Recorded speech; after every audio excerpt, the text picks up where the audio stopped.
the Bible has absolutely not been 100% established by archaeology. There's still a great many questions, archaeological questions, particularly about the early chapters of Genesis, for instance, but also about the Exodus, about the origins of the Israelite monarchy.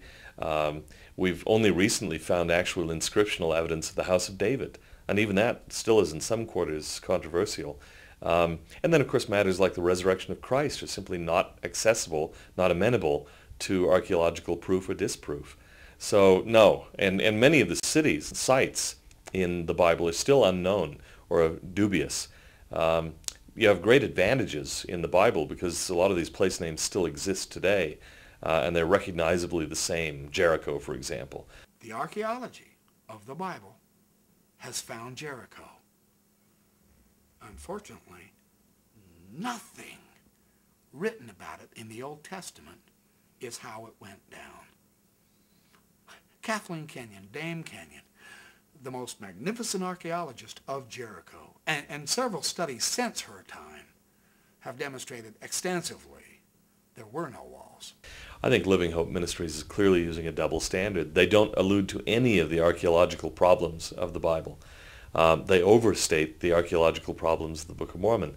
They don't cite from archaeologists who say, we haven't found evidence for this, for this, for this, or for this. They don't cite archaeologists and scholars who say, there was no early Judahite monarchy. There are some who actually claim that the history of the monarchy doesn't begin till after the Babylonian exile, that all the previous biblical stories are fiction. Those are the kinds of arguments that are going out there in the real world. The movement that's strongest in Israel now amongst their archaeologists is that the Bible is not very reliable. And that movement is gaining ground in Israel. It's tragic to see it. When I lived in Israel, every archaeologist believed the story of the Bible. Even if they didn't believe the miracles, they believed the events, they believed the places. Today that's going by the wayside, and it's kind of tragic. If biblical archaeology is proving the Bible, my question is, what is it proving about the Bible?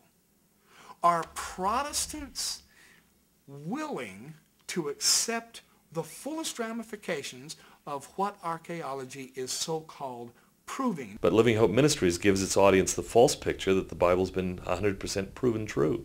That simply is not the case. It's completely irresponsible and in a way very disingenuous to portray it in a way that is false.